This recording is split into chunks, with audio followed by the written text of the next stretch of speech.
Bon, moi, je vais mélanger tout, hein, français, lingala, je ne suis pas trop français vraiment. Et mon okutuba. Bon, je vais vous partager un peu mon expérience dans le domaine agricole.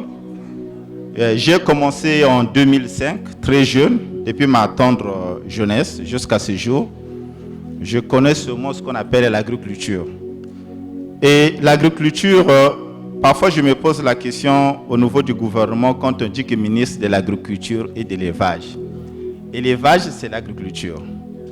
Donc normalement, ça c'est la politique, normalement ça devait être ministère de l'agriculture et de l'alimentation ou ministère de l'agriculture et du développement rural. Bon, je suis étonné parfois, on dit ministère de l'agriculture, de la pêche, de l'élevage.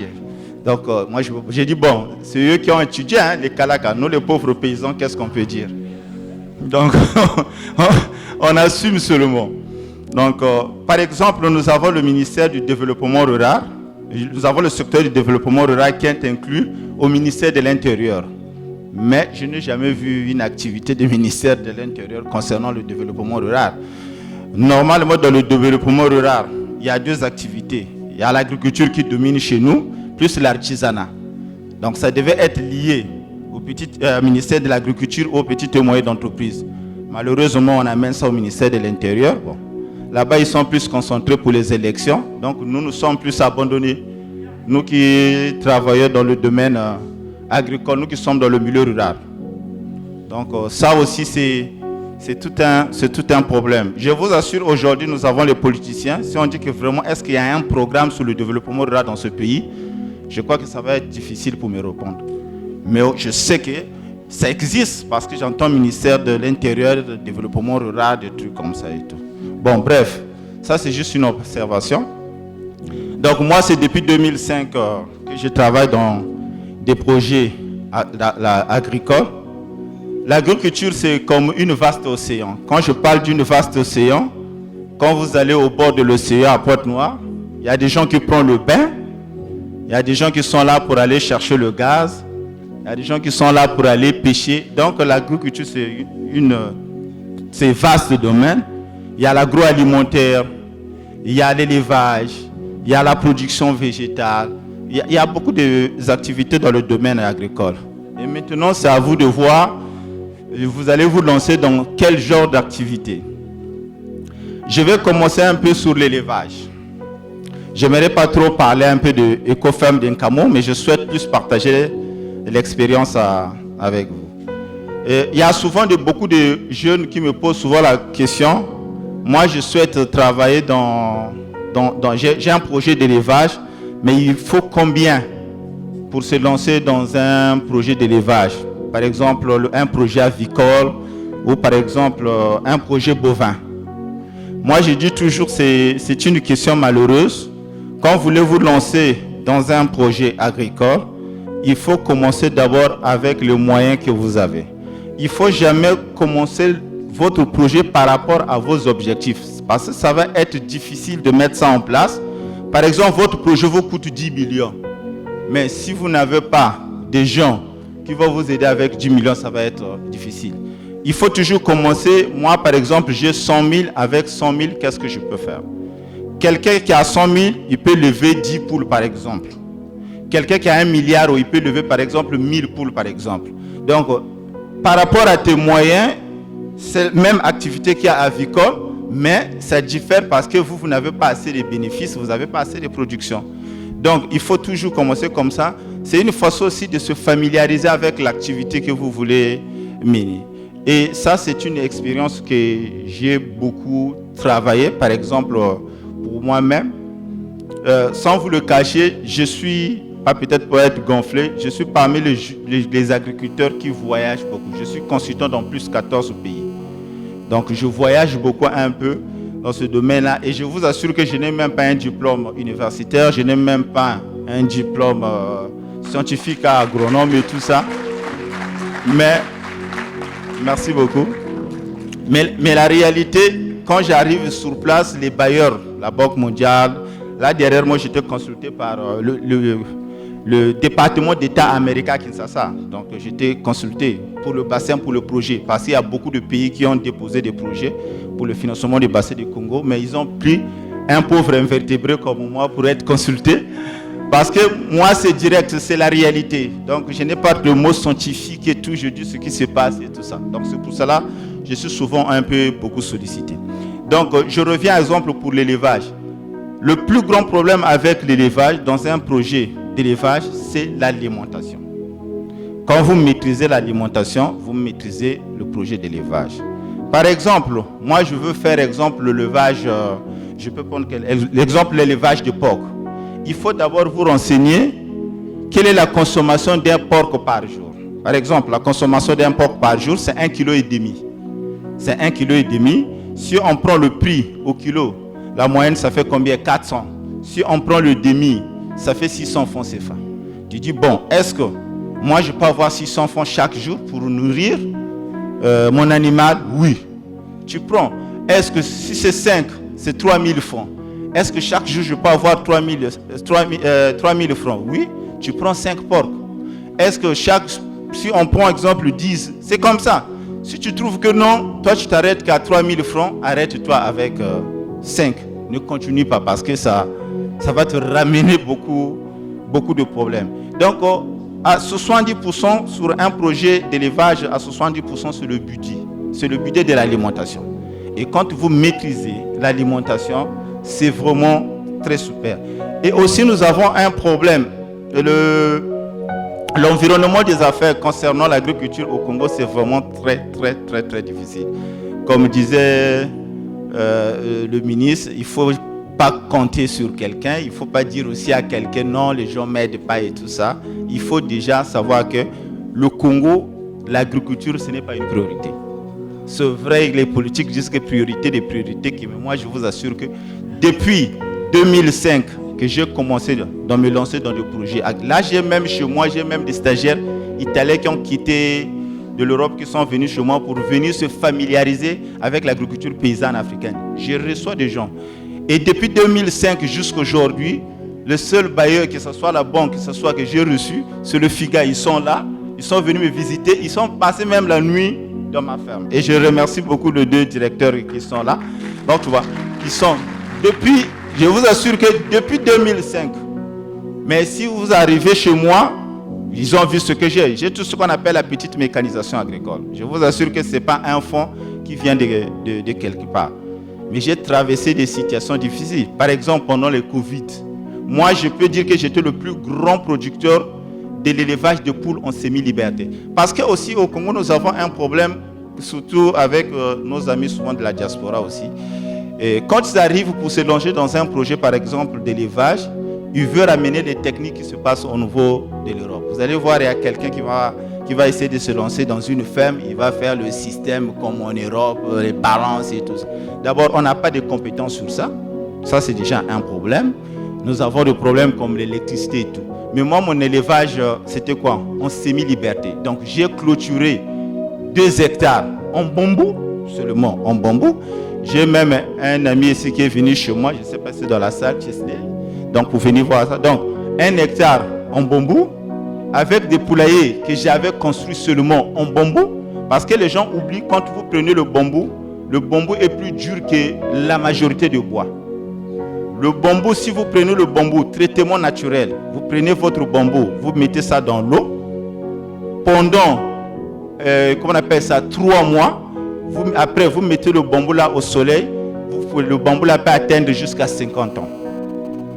Donc, j'ai construit mon truc avec des bambous et chaque matin, je leur donne juste un peu de la nourriture et toute la journée, ils sont dans la nature. Et le soir, ils viennent pour dormir. Et je vous assure que je suis arrivé presque jusqu'à 30 000. Et les gens, beaucoup de pondeuses. Hein. Donc, dans la journée, je pouvais récolter jusqu'à... comment on appelle ça, jusqu'à 3 000, 4 000 œufs. Et les gens le savent très bien. Si j'ai une petite voiture avec l'agriculture, si j'ai des trucs à cause de l'élevage. Mais il y a un problème chez nous. Les gens, quand tu quittes quelque part, quand tu veux se lancer dans un, par exemple, avec l'alimentation, au Congo, les gens ont des problèmes, par exemple, avec le maïs. Derrière moi, on a eu une rencontre avec le ministre de l'Agriculture. Il a organisé une rencontre pour le problème du maïs, parce que le pauvre, il est en train de peiner. Pour le maïs, il y avait des gens dans la salle qui disaient non, il faut les experts et tout ça pour la culture de maïs. Et j'ai eu le courage de dire à monsieur le ministre, au Congo, on n'a pas besoin des experts, on a besoin juste de la volonté politique. Par exemple, le maïs, le problème, pourquoi nous avons un problème de maïs au Congo? Le maïs, c'est d'abord une plante qui te consomme jusqu'à 1,5 litre d'eau par jour. Une plante de maïs, 1,5 litre d'eau par jour. Et avec le problème du changement climatique, on ne peut pas compter sur la pluie. Donc, il faut maîtriser d'abord le système d'irrigation. On n'a pas besoin des experts pour le maïs parce que d'abord, nos mamans le savaient très bien. C'est pour cela qu'ils se sont lancés dans la culture de maïs. C'était toujours des cultures associées. Tu verras, il y a l'arachide. Tout ça, c'est pour faire du paillage, pour laisser l'humidité pour les maïs. Et ça marchait très bien. Mais aujourd'hui, nous, les Congolais, on n'a pas de moyens. Vous allez lancer 5, 6, 7 hectares, mais en monoculture. Monoculture, c'est pour les industriels. Il faut lancer en polyculture. Un peu de maïs, il y a l'arachide, il y a la patate et tout ça. Et toutes ces cultures-là, ils vont se contribuer pour essayer d'aller plus loin. Vous allez comprendre un peu dans la Bouenza, il y a une culture qu'on appelle Bankassa. Bankassa. En français, je crois qu'on appelle ça le poids d'Angole. Voilà. Il y a un programme au Bénin, il y a aussi un programme au Togo, là où on a imposé les cultivateurs, tu ne peux pas faire du maïs ou d'arachide sans le poids d'Angole à l'intérieur. Et pourtant, normalement, dans la Bouenza, depuis la nuit des temps, il n'y a pas qu'utiliser. Pourquoi? Parce que le poids d'Angole, c'est une légumineuse. Donc, il attire l'azote qui est dans l'homme pour envoyer chez les autres. Et il n'est pas en concurrence avec d'autres plantes parce que ses racines partent jusqu'à 2 mètres. Donc, il favorise justement pour aller chercher l'eau pour le remonter pour que les autres puissent en profiter. Et les parents le savaient très bien. Et vous allez voir, surtout la culture à Bankassa, c'est plus qu'un d'enfoatil ou tété tout. Parce qu'il y a beaucoup de pierres, hein, le sol est un peu, beaucoup de territé. Et les parents le savaient très bien. Mais quand je suis arrivé dans un programme au Togo, j'étais même surpris. J'ai dit maintenant, ici, il y a un programme et l'innovation, mais nous, les mamans les faisaient avant. Donc, les compétences sont là, les endogènes sont là. Il faut suffisamment de les valoriser. Nous pouvons développer notre agriculture. On n'a pas besoin de ramener les experts au Congo. Donc, toujours pour venir pour le projet de l'élevage. Donc, si vous maîtrisez l'alimentation, c'est bon. Maintenant aussi, il y a aussi dans l'élevage, il y a un secteur, il y a une activité que les gens négligent souvent, qu'on appelle souvent l'engraissement. C'est-à-dire si quelqu'un commence avec l'activité de porc, il préfère commencer le début des porcelets jusqu'à la fin. Déjà, quand on prend le cycle, le porc, ça peut te prendre jusqu'à 6 mois, 8 mois pour commencer les porcelets. Déjà, il faut le nourrir pendant 8 mois. C'est beaucoup d'argent. Et attendre les porcelets peut-être 3 mois. Donc, vous pouvez passer toute une année juste dans les dépenses. Et c'est là où vous allez commencer à pleurer, on ne vient pas. Il faut aussi faire l'activité d'engraissement. Par exemple, j'ai dit tout à l'heure, vous avez 3 000 francs CFA. Donc, tu vas commencer avec 5 porcs. Tu dis sur 5 porcs, j'achète par exemple 3 mâles. Plus, il me reste, comment on appelle ça? Je traite 2 femelles et j'achète 3 mâles. Je sais que les gens vont crier, mais comment 2 femelles, 3 mâles? Mais pourquoi? Parce que si vous achetez plus de femelles, à la fin, si on prend la moyenne, chaque porc, il pourrait vous donner 10, 10, 10, 10, 10. Et à la fin, vous allez vous retrouver peut-être avec 30 bébés. Et c'est catastrophique si vous n'avez pas de moyens. Mais or, si vous avez 3 mâles, ça veut dire vous laissez le mâle plus les femelles faire leur cycle naturel. Vous prenez le 2 mâles, vous allez vous l'engraisser pour avoir plus du poids. Pendant le moment d'adulte, quand tu vas être un adulte, vous laissez l'autre qui va continuer avec 2 semaines et les autres, vous les vendez.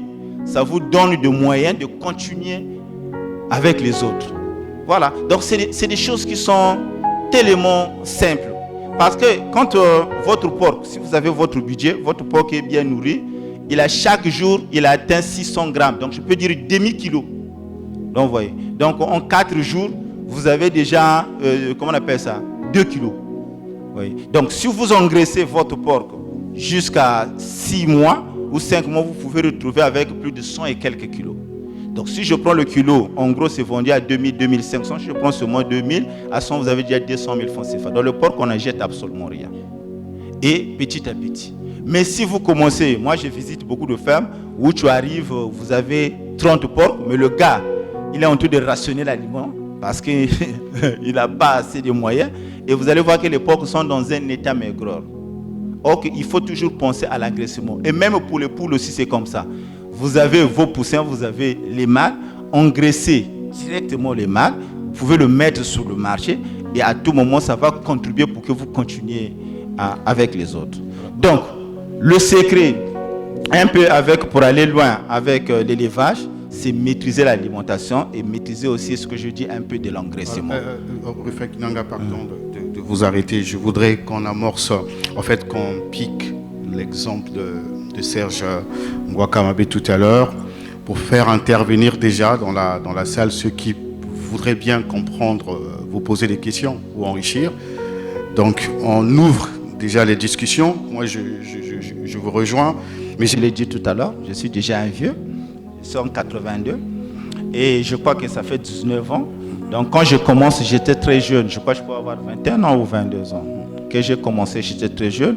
Et en sortant de la guerre, on n'avait absolument rien. Donc je n'avais pas les moyens de continuer des études d'abord. J'étais orphelin et tout ça. Donc il fallait se lancer dans des projets directement agricoles. Et je vous assure, mais dans ma tête, c'était que je ne puisse pas faire comme Fono, papa et tout ça. Je dois aller plus loin. Et la chance que j'ai eue, en plein post-conflit dans le pôle, je travaillais sur le biochar. Je ne connaissais même pas le mot. Mais on appelle ça le biochar. Le biochar, c'est quoi? C'est une fertilité biologique faite à base de déchets. C'est comme le charbon. Vous allez comprendre que les parents, autrefois, quand tu brûlais les arbres, là où il y avait plus de charbon, c'est là où on mettait la plante qui leur intéressait. Peut-être un bananier, la patate. On appelle ça scientifiquement, c'est le biochar. Actuellement, c'est parmi les amendements qui coûtent très cher dans le monde. Le kilo est vendu à 3 000 francs CFA au niveau de l'Europe. Donc, moi, déjà, j'ai travaillé dans le biochar. Et quand les humanitaires, là, quand ils ont vu, mais ça, c'est quelle fertilité biologique du sol? Ils ont ramené ça au niveau, c'était des Italiens, ils ont ramené ça au niveau d'Italie. Quand ils ont fait les analyses, ils ont trouvé qu'il y avait beaucoup de nutriments que les engrais chimiques. Ils se sont dit, mais ça c'est un danger. Donc, ils sont rentrés au Congo pour que je leur montre comment. Et ils étaient surpris. J'ai carbonisé juste les plantes et tout. C'était tellement très simple. Mais la carbonisation, ça se passait par pyrolyse. Ça veut dire quoi? Avec la chaleur. Et non directement, parce que si vous mettez directement dans le feu, vous allez détruire les nutriments. Et c'est la technique qu'eux, ils ne maîtrisaient même pas. Et à partir de là, ils m'ont envoyé dans plusieurs pays. J'étais parti en Israël pour la formation, j'étais parti en Ouganda, très jeune encore, je suis parti en Ouganda, au Kenya. Et puis jusqu'à ce jour, je fais que voyager. Je fais là, il n'y a pas très longtemps, comme disait mon frère. D'abord, j'ai commencé le Malawi, après RDC, après le Maroc, après je suis rentré. Voilà, maintenant, ils veulent savoir combien, puisque tout maintenant, la question, quand j'ai dit commencer, mais on venait de sortir de la guerre, je n'avais rien. C'était l'agriculture vivrière au village. Vous avez un petit champ, vous amenez un truc. Donc vous avez la houle, machette. Donc je vous dis, moi, je n'ai pas commencé en tant qu'entrepreneur. J'ai commencé en tant que paysan. Et juste aujourd'hui, les gens qui me lisent, je m'identifie toujours par paysan. Je n'aime pas le mot entrepreneur. Je m'identifie toujours par paysan. Donc, j'ai commencé avec ça. Mais comme je vous dis, la chance que j'avais, j'ai travaillé plus dans les recherches et développement. Donc, d'abord, ce qu'on avait pris à l'école, par exemple, l'amendement. Je vous dis une chose, par exemple, l'amendement. Il y a des gens qui confondent entre l'engrais et l'amendement. L'engrais, c'est, moi, prenons exemple, l'engrais chimique, moi je dis c'est des paracétamol. Donc, il vous traite les symptômes et non les causes. Parce que si la plante, ça ne marche pas, ça veut dire que c'est le sol qui est malade. Il faut le traiter par l'amendement et non par les engrais. Mais aujourd'hui, à la mode, quand tu arrives, tous les paysans utilisent ce qu'on appelle engrais chimique NPK. Qui utilisent que ça. Et actuellement, le sac, c'est à 5 000 francs CFA. Et à 30 000 francs CFA. Le sac. Et aujourd'hui, les gens sont obligés de travailler avec ça. Mais ils oublient que si nos plantes, ça ne marche pas, mais c'est juste le sol. Donc ça veut dire qu'on peut utiliser Et même derrière moi, nous avons animé une formation avec FIGA sur le bokashi. Bokashi, c'est quoi? C'est l'amendement actuellement le plus riche que les Japonais ils ont développé. Parce que quand vous connaissez, je vais vous dire une chose. Au Congo, les gens disent que souvent, la terre congolaise est très fertile. Notre sol est très fertile. Les gens disent ça souvent. C'est vrai, mais c'est faux. C'est vrai d'abord, c'est quoi? Notre sol est feraltique. Les scientifiques pourraient bien détailler. Moi, je suis un paysan. Donc, c'est un sol qui ne conserve pas les nutriments. Dès que vous mettez les plantes, quelques mois après, ça va s'appauvrir. Notre sol, ce qu'on appelle, c'est le sol feraltique.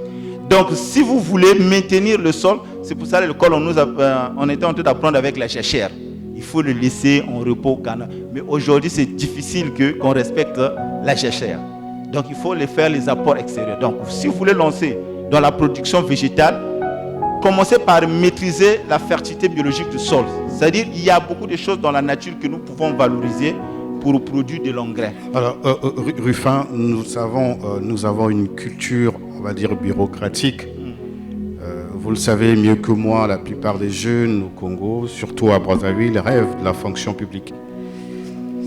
Est-ce que vous avez des mots pour encourager ces jeunes qui sont ici, nous motiver à croire que l'agriculture, oui, nous le savons déjà, mais au Congo est un secteur porteur? Pourquoi je vous pose cette question? Parce que jusqu'ici, l'agriculture demeure rudimentaire chez nous. Et pour un jeune qui aime bien être en costume tous les jours, qui aime bien prendre un café dans un bon restaurant, est-ce qu'on peut l'encourager, lui, à faire l'agriculture au Congo? Est-ce que vous avez ces mots? D'abord, l'agriculture, c'est un gisement d'emplois et de richesses encore inexploitées au Congo. Ça, il faut mettre ça dans votre tête. Il y a beaucoup d'opportunités avec l'agriculture. D'abord, je suis un exemple. Je vous assure que si j'ai fait 10 voyages déjà à l'étranger, il y a peut-être seul voyage que j'ai pris deuxième classe, toujours en première classe. Parce que je suis invité et tout ça. Vous voyez? C'est à cause de l'agriculture. Parce que vraiment, tous les jours, les gens mangent. Aujourd'hui, combien de marmites qui sont préparées à Brazzaville? Sur les 1 million et quelques d'habitants, on peut dire même 1,6 million marmites sur le feu. Donc l'agriculture. Mais le seul problème, il y a des gens qui pensent que les Congolais ne font pas de l'agriculture, c'est des feignants. Derrière, moi j'ai dit ça à M. Bournier. Je vous donne juste un exemple. C'est pour cela que moi j'aime toujours pas des exemples. Il y a des gens qui connaissent le district de Kingwe.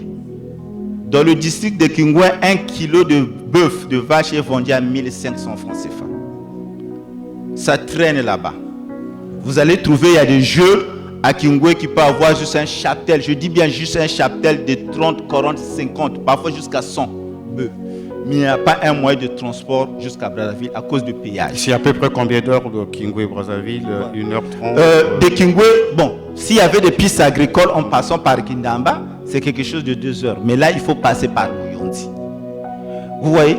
Et ça bloque. Il y a une grande, c'est pour cela moi je parle, il y a une grande production dans notre pays, mais qui s'arrête seulement au niveau du village. Parce que nous n'avons pas de pistes agricoles dans notre pays. C'est 1500 là-bas, le kilo de viande. Mais à Brazzaville, c'est tout un luxe. Il y a des foyers, ça fait 5 ans, ils n'ont jamais mangé la viande fraîche. Donc tu vois, mais ça traîne à Kingwe. Moi, j'ai acheté un véhicule. Les gens qui connaissent un véhicule, on appelle ça Mitsubishi Conter. Si les gens connaissent bien Mouyonzi, c'est un bon véhicule préféré des Bembe. Donc Mitsubishi Conter. J'ai acheté ce véhicule-là parce que je travaille sur l'aliment. Je suis en train de valoriser l'aliment qu'on appelle le toutou de palmiste. C'est-à-dire, dans le district de Mindouli, c'est le plus grand producteur de l'huile de palme artisanale au Congo. Le district de Mindouli. Donc il y a beaucoup de déchets de noix de palme que nous pouvons travailler, mélanger avec ce qu'on appelle les prémix ou les concentrés spécifiques. C'est-à-dire qu'il manque juste ce qu'on appelle les élégo-aliments pour l'enrichir, pour mettre ça un aliment complet. Mais malheureusement au Congo, les gens pleurent de l'aliment. Mais l'aliment, ça traîne. Donc j'avais acheté un véhicule pour valoriser, parce que je crois que les DG les directeurs de FIGA, ils ont vu. J'ai monté une petite unité de production dans ma ferme pour valoriser ça. Et les mamans viennent me vendre le sac à 1000 francs. Et je vous assure qu'ils sont en train de créer beaucoup d'emplois au village. Parce que c'était un truc qui était qu'on a abandonné quand j'étais parti. Je suis en train de valoriser ça. Donc j'ai acheté un véhicule juste pour aller chercher ça, parce que ça traîne à Mindouli, pour ramener à Brazzaville et peut-être ramener le kilo actuellement qui est à 500 francs jusqu'à 300 francs de l'aliment. Mais malheureusement, avant, c'était 10 000 francs. J'étais surpris que mon véhicule, je dois payer 15 000 francs par péage. Et pour arriver à Mindouli, 4 péages, aller-retour 90 000. Je suis foutu, vous voyez. Donc là, le projet est en quarantaine. Voilà, on va aborder vos difficultés tout à l'heure avant de clore ce panel. Je voudrais... Est-ce que vous formez les jeunes? Ok, merci Monsieur Bonnet de m'avoir aidé. Moi, c'est juste les jardins, les arrosoirs, hein, mais pas avec ça. La formation des jeunes, je fais que ça, même moi-même. Là, derrière moi, j'étais chez le ministre, comment on appelle ça, mon ministre Alisson. Non, ministre... Motom. Ouais. Dans la Sangha. Et ouais, il m'esquive trop, c'est pour cela que j'ai même oublié son frère. Donc, j'étais chez lui, dans la Sangha, et où même les parents de Wesso, il y a un grand programme qui s'appelle EPIPI. C'est un programme de l'ONG qu'on appelle WCS. Leur programme, c'est de convertir les braconniers en éleveurs de poules pondeuses. Malgré les 2 ou 3 milliards qui étaient versés par le département d'État américain, le projet là, je vous assure que c'est compliqué, presque un échec. Pourquoi? Parce qu'ils avaient mal sous-estimé l'alimentation. L'alimentation, malgré ce que je suis en train de dire, à Wesso, il y a beaucoup de palmiers de Sangapal qu'on pouvait utiliser, mais personne n'a ces connaissances-là. Par exemple, à Wesso, vous voyez. Donc, et puis ils ont un problème de protéines. Protéines animales. Chez nous, on utilise souvent le soja. Mais moi, quand j'arrive dans ce projet-là, j'ai dit, mais ici, nous sommes dans la forêt, on peut produire des insectes comme alternative pour l'aliment. Donc, j'ai formé les bénéficiaires de ce projet à Wesso sur la production des insectes. Par exemple, on est en train de produire les vers de terre, les grillons que vous connaissez, et plus d'autres insectes qu'on appelle les larves de mouches soldats noirs, pour remplacer un peu l'aliment comme le soja. Donc, à tout moment, je suis dans la formation. Et chez moi, j'ai un site où j'ai aménagé des studios pour les jeunes qui veulent venir chez moi en stade. Et je dis que c'est souvent gratuit, mais il faut avoir des énergies. Parce que les baptêmes, ça commence par arroser même demi-hectare avec les arrosoirs. Donc, voilà. Vous avez des questions à poser. On a besoin d'un 3e micro, s'il vous plaît. Bon, Serge, pendant qu'on attend, Serge Ngouakomabi nous a trop inspiré. Il hante mon esprit. On attend le 3e micro. Alors, mais Rufin, alors, s'il y a, donc, je crois qu'il y a des jeunes qui vont réagir tout à l'heure, mais s'il y a un jeune qui te pose la question de savoir avec combien peut-il démarrer, puisque toi c'était en 2005, c'était l'agriculture, tu l'as dit, d'autosuffisance. Maintenant, aujourd'hui, si un jeune dans cette salle veut se lancer dans un projet agricole, il lui faut combien à peu près? Mes chers jeunes, je vais vous dire une chose. Je ne veux pas répondre à la question là directe, mais c'est souvent la question qui m'a été posée. Je l'ai dit tout à l'heure. Je vais vous dire une chose. Il ne faut jamais commencer votre projet avec les objectifs. C'est vrai, dans votre tête, vous avez vos objectifs. Mais il faut commencer avec les moyens. Les moyens, ils vous donnent les activités. Les activités vous donnent les résultats attendus. Les résultats attendus vous ramènent à votre objectif. Est-ce que vous avez compris? Par exemple, parce que quand vous allez essayer de travailler sur le budget, prenons un exemple. Moi, par exemple, si le ministre me demande, le patron Ngouakomabi me demande, il faut me faire un projet sur l'élevage avicole. Je vais d'abord regarder son rôle social. Je dis, bon, grand, tu peux commencer soit avec 20 millions de francs CFA. Il va dire 20 millions, mais le petit là, il croit que j'ai de l'argent. Mais peut-être par orgueil, il ne va pas me dire ça, il va négliger ce projet. Mais si je trouve un jeune qui n'a rien ici, je dis, mais toi, tu n'as rien au fond du cœur. Bon, tu peux commencer avec 500 000 francs CFA. Lui va se dire, oh, comment moi je veux commencer à 500 000 francs CFA, il y a papa qui est X, il y a papa X, il fallait que je commence avec 3 millions. Vous voyez? Donc c'est très difficile de répondre directement le coût d'un projet. Mais commencez un projet par rapport à vos moyens. Quand je parle le moyen, ça peut être des relations que vous avez, ça peut être vous avez déjà un terrain. Parce qu'un projet agricole, quelqu'un qui travaille dans un projet agricole à Brazzaville et quelqu'un qui travaille dans un projet agricole à Wesso, même si les deux vont commencer avec 10 poules, ce n'est pas le même coût. L'autre, peut-être, il a besoin de l'eau, il n'a pas d'eau. Peut-être quelqu'un qui est igné, il n'a pas d'eau. et l'autre peut-être qui a aussi il a l'eau à côté. Donc il faut commencer d'abord avec votre moyen et l'environnement. Mais je ne peux pas dire qu'il faut commencer avec 10. Avec 100 000, vous pouvez commencer un projet agricole. Le même projet, on peut commencer avec 5 millions. Le même projet, on peut commencer avec 100 000. Mais ce qui diffère, comme je l'ai dit, c'est les activités. L'autre, peut-être, il a un cheptel de 100 poules. Vous avez qu'un cheptel, par exemple, de 10 poules.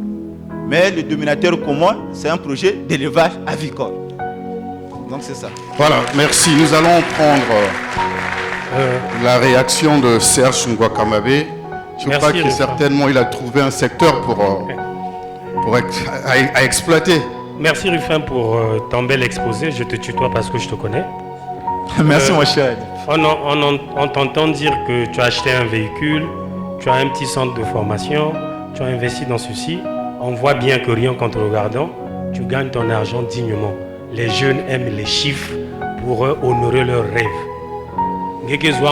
Quoi, par mois ou par année.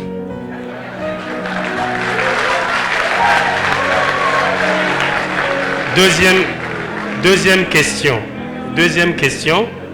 Puisque en termes de budget de départ, tu as expliqué que c'est difficile, tout dépend de la personne, mais en termes d'espace, pour commencer un modeste projet agricole, il faut disposer d'à peu près combien de mètres carrés? Quand on sait qu'ici à Brazzaville, on habite sous, c'est souvent 400 mètres carrés. Ceux qui ont pris un peu plus loin, ils peuvent avoir 800 000 mètres carrés. Donc, je voudrais que tu nous situes sur l'argent que toi tu gagnes dignement et sur l'espace, le minimum d'espace dont on doit disposer pour démarrer un projet. Merci. Ok. Bon, déjà, je préfère commencer par là où c'est facile. Donc, l'espace. Le problème d'espace, comme je l'ai dit, l'agriculture, c'est une vaste océan. Par exemple, si vous voulez faire, par exemple, le projet avicole, 1 mètre carré est égal à 10 poules. Voilà. Exemple en bâtiment. Si vous avez 1 mètre carré, ça veut dire que vous pouvez contenir jusqu'à 10 poules. Par exemple. Ça. Maintenant, s'il s'agit, donc ça dépend. S'il s'agit de porc, c'est autre chose. Donc là, par rapport à votre projet, vous vous approchez à un technicien ou peut-être à moi, je vous dis, bon, vous voulez faire ça. Et puis, comme je l'ai dit, il y a deux sortes d'élevage. Il y a de l'élevage aujourd'hui en Europe qu'on appelle bio, chez nous qu'on appelle en semi-liberté, là où ils vont divaguer dans l'espace déterminé, ils vont rentrer. Et il y a aussi l'élevage directement dans une maison enclos. Et ça, je vous déconseille ça si vous n'avez pas assez de moyens. C'est l'élevage qui est très difficile parce que, ils n'ont pas de la nature, ils n'ont pas de l'air pur et tout, donc ils vont tomber beaucoup malades et en plus ils vont vivre par rapport à vos moyens. Alors que quand ils ont en semi-liberté, ils mangent un peu, mais ils peuvent trouver quelque chose dans la nature. Donc si on part, par exemple, moi je préfère qu'on détermine on peut commencer avec quoi? Par exemple avec l'agriculture. Si vous avez la maîtrise de l'eau, surtout l'eau, les gens négligent surtout l'eau. Je vous dis juste un exemple. Une plante de tomate consomme jusqu'à 2 litres d'eau par jour. Moi, j'ai réglé une situation au Burundi. J'arrive au Burundi dans un projet avec des Italiens. Il y avait un contentieux entre deux villages. Donc, il y avait une piste agricole. Et chez les autres, en bas de la plantation, là où il y avait l'eau, la tomate marchait très bien. Mais au bord de la piste agricole, ça ne marchait pas. Donc les villageaux ont dit que c'est l'autre village qui est en train de maudire nos cultures. Et ça ne marche pas. Et c'était un grand problème entre deux communautés. Et quand j'arrive dans ce projet-là sur le terrain, j'avais compris que c'était un problème d'eau. C'est-à-dire quand tu commençais à arroser avec les arrosoirs, ils avaient de l'énergie.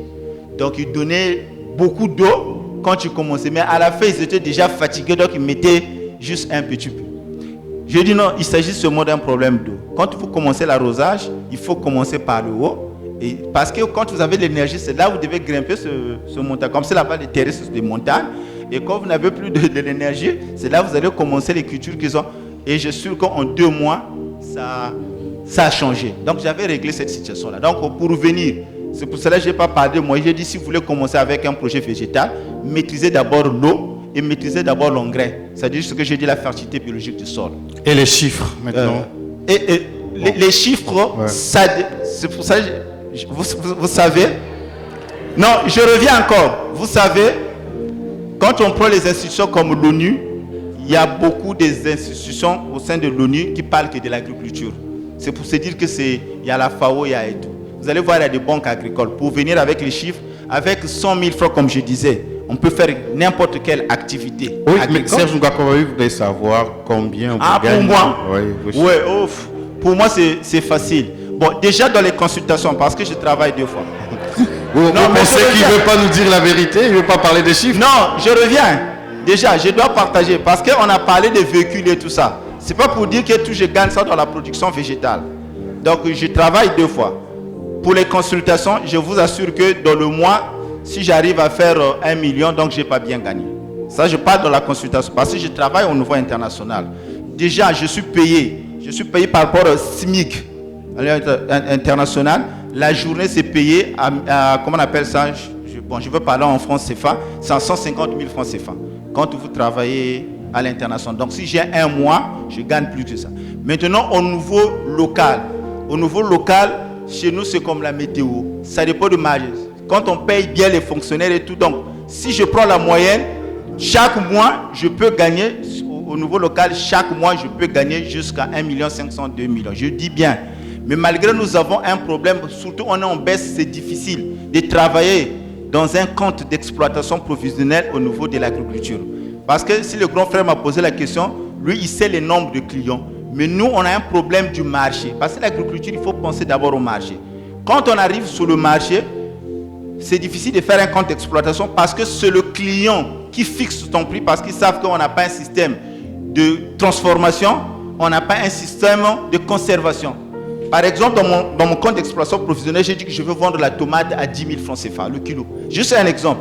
Quand j'arrive sur le marché, le gars qui te dit que moi j'ai que 1000 francs. Le deuxième client te dit que j'ai 1000 francs. D'abord, vous n'avez pas le système où tu vas aller conserver ça, où tu vas transformer. Tu es contraint de donner ça à 1000 francs. Donc, difficile de faire un compte d'exploitation provisionnelle. Donc, c'est pour cela que je ne voulais pas insister sur les chiffres pour ne pas faire rêver les jeunes ici. Très bien, mais merci. Voilà. Les questions.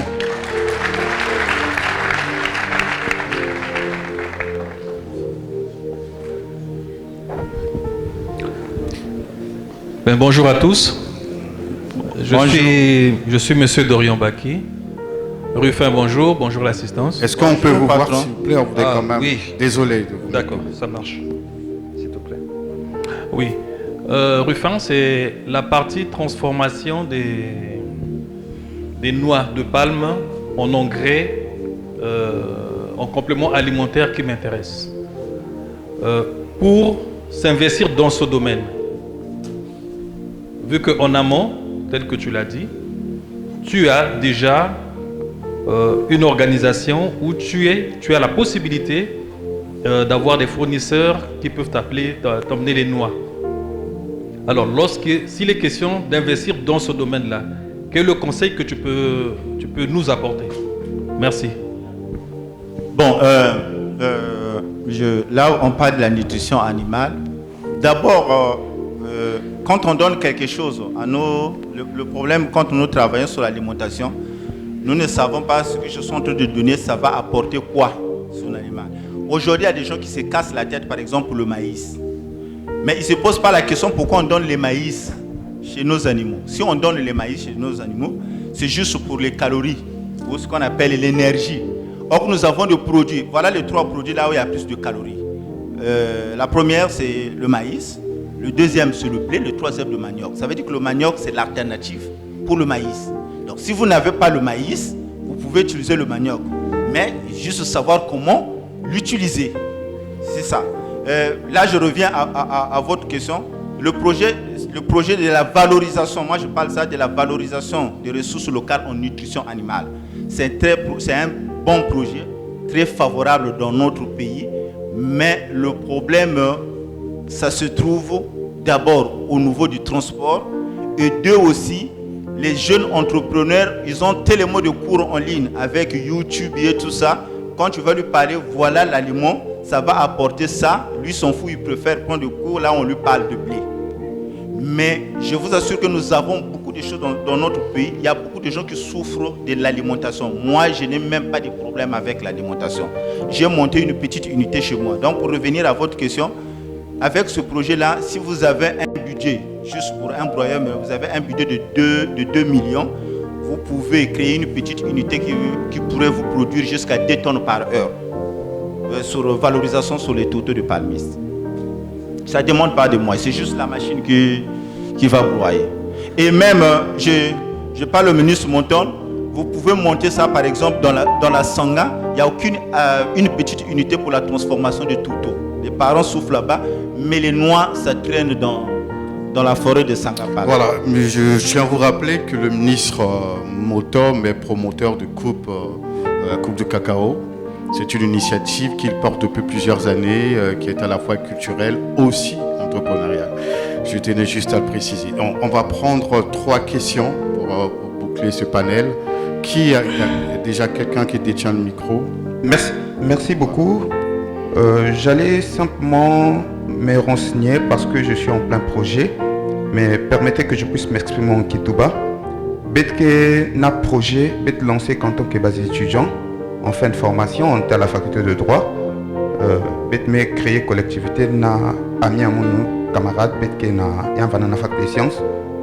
Bet me kui fungu la bilanga. Il y a été premier projet bet betandi kunda bakaba. Mais projet nana kibongo, l'état district à l'Uniari, betke na kibongo, puisque la Colma Games qui m'est déclaré, il y a que vrai difficile. Mais le même mani ça commenté projet, il fallait être dans le domaine à agriculture, il fallait être domaine à élevage. Mais Sumba na mbongo betmo si ba bourse qu'on nous payait, il fallait que bet Sumba ba combo. Et au départ, il y a venda facile. Pourquoi? Parce que Nzil venda bien et tracteur vandi sale tous les jours. Na ku facilité bet na ku basa ba komi bet vandi joie, na ku ça texan na dolizi. Mais après, à un moment donné, je me tenté que non, je me à 7. Je me à 7 têtes.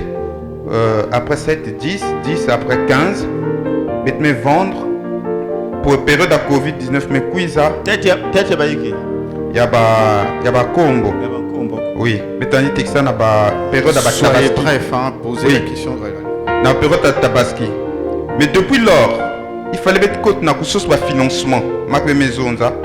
Au départ, il faut avoir un projet. Mais monter projet.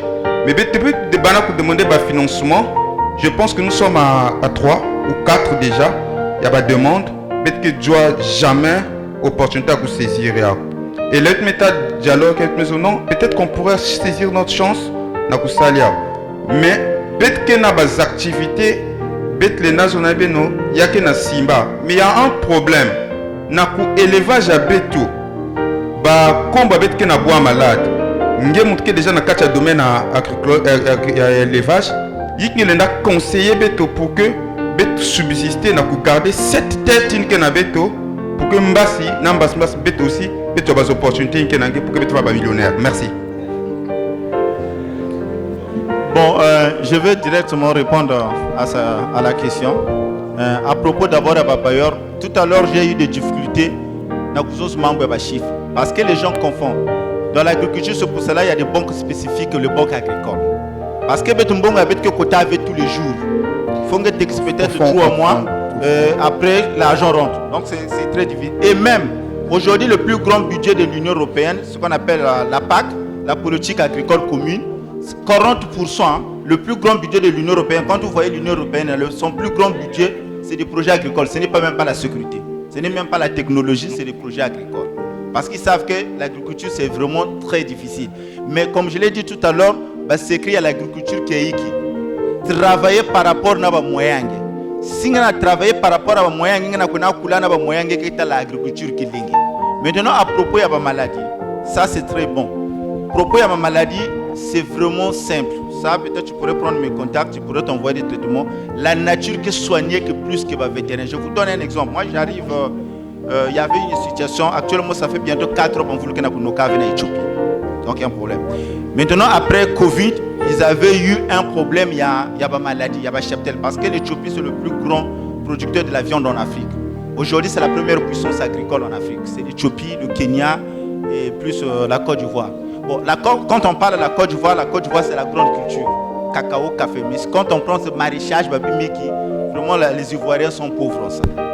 Donc j'arrive en Éthiopie, ils avaient le problème des vers intestinaux.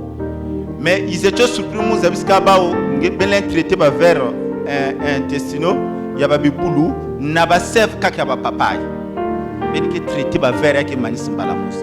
Et là où je vous assure qu'il y a un programme spécial pour ça en Éthiopie, qu'à donc quand vous voyez le charbon, et quand vous voyez les verres, même l'argile, si quand vous regardez souvent les documentaires ou quand vous regardez souvent le porc, il y a que fouiller qui n'a la boue. Il ne cherche pas à choisir l'argile.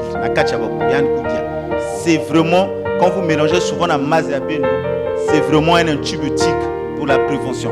C'est pour cela que il faut dans les documentaires qu'on a à côté, là où il y a toujours la boue et tout, ils ne cherchent pas de la boue, mais c'est l'argile.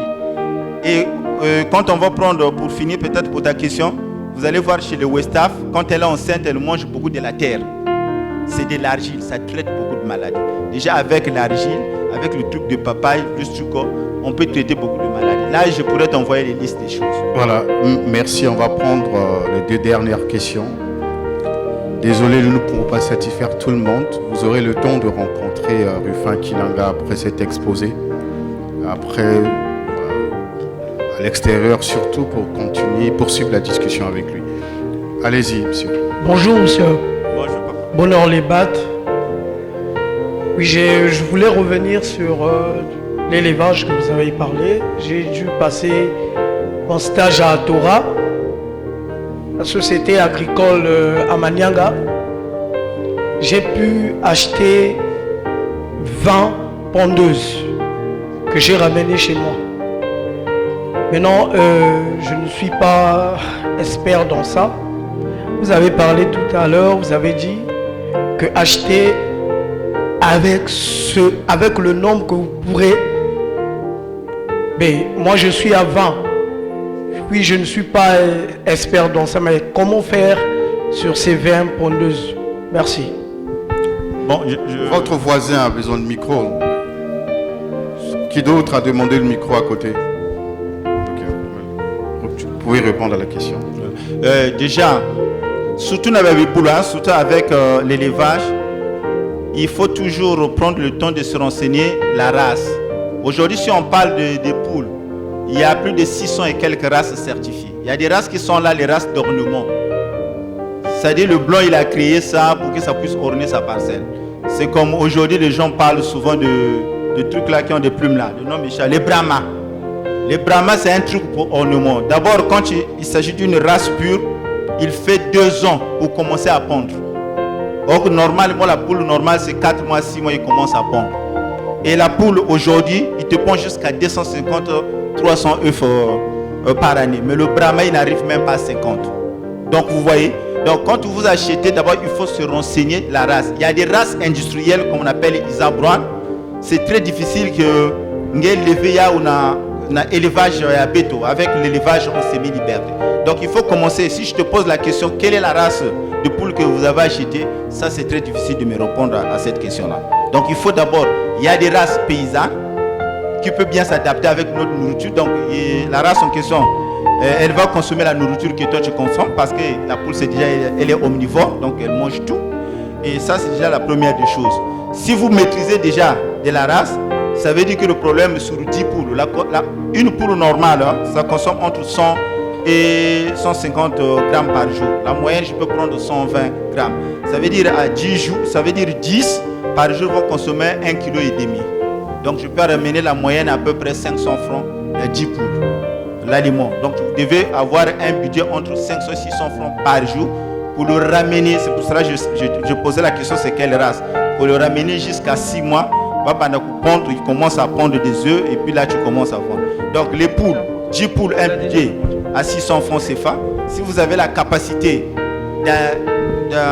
de nourrir vos poules jusqu'à 6 mois avec un budget de 10 par 600 francs, vous faites la règle de 3, là c'est bon. Mais donc je vais vous déconseiller une chose.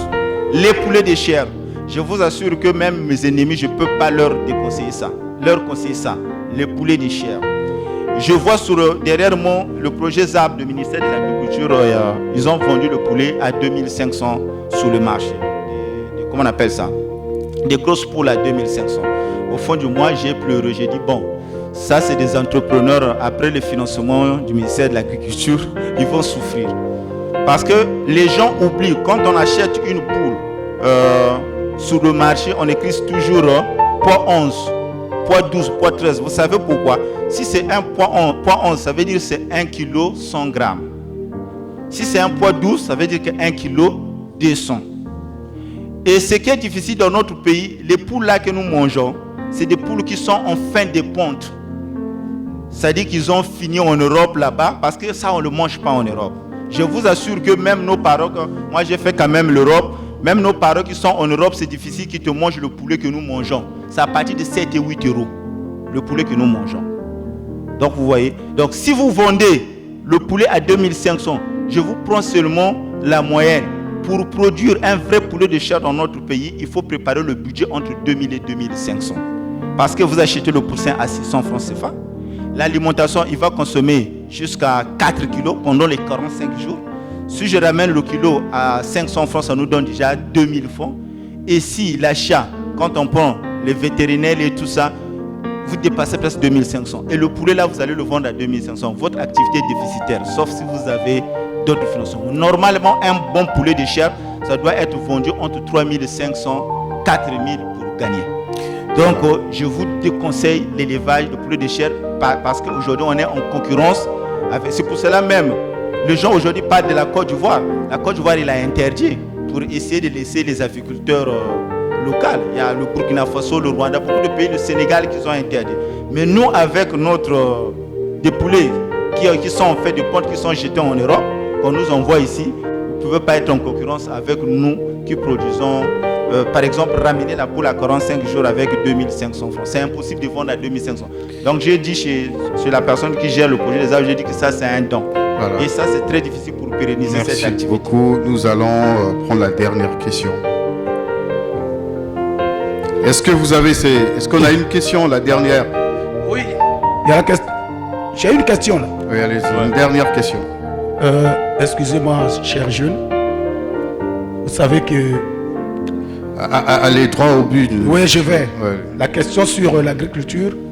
L'agriculture, d'abord, c'est un secteur qui est très sensible parce que nous avons entendu depuis fort longtemps, même l'État congolais n'a pas pu répondre à cette question parce qu'on a entendu des slogans ici. Autosuffisance alimentaire.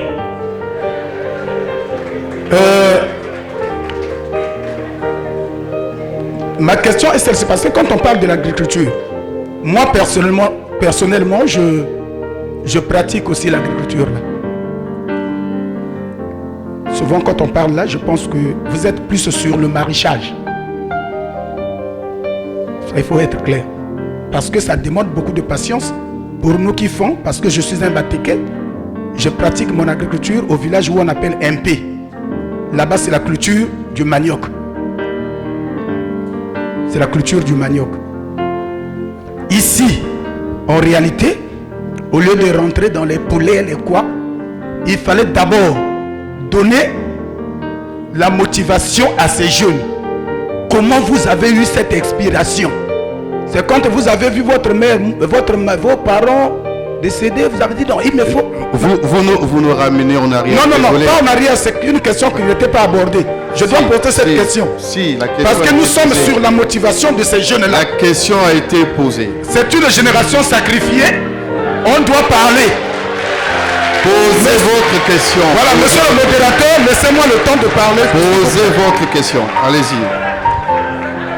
Posez votre question. Suivez. Parce que c'est ça, là on va trouver la solution sur le panier de la ménagère. Voilà. Posez votre question, allez-y. Mon cher ami, ici, la majorité ce sont des enfants nés à Brazzaville, grandis parfois ici, ils ne sont pas des villageois comme nous. Comment?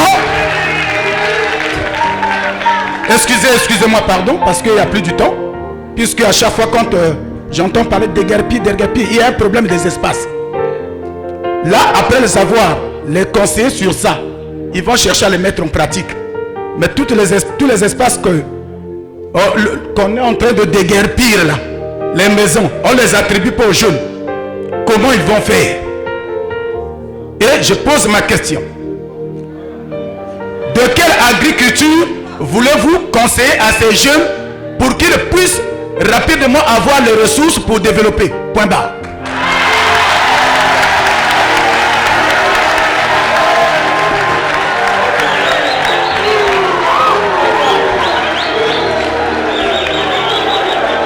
La question est posée. Est-ce qu'on peut suivre la réponse de Ruffin?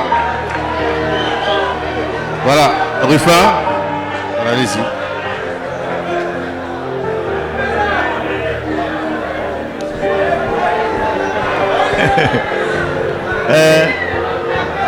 Moi, je veux...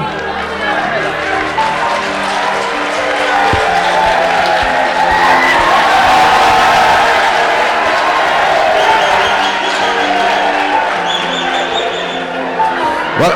Est-ce qu'on peut avancer? Voilà, Ruffin pouvait répondre à la question. Bon, les amis, je veux répondre chez le frère. Il m'a posé la question de savoir quelle est l'agriculture, disons peut-être le plus rentable au Congo. Mais moi, pour moi, c'est une question malheureuse autant qu'un professionnel. Moi, je ne suis pas un conseiller en agriculture, mais je suis un facilitateur. Je vous donne juste un exemple. Pourquoi je reviens sur ça?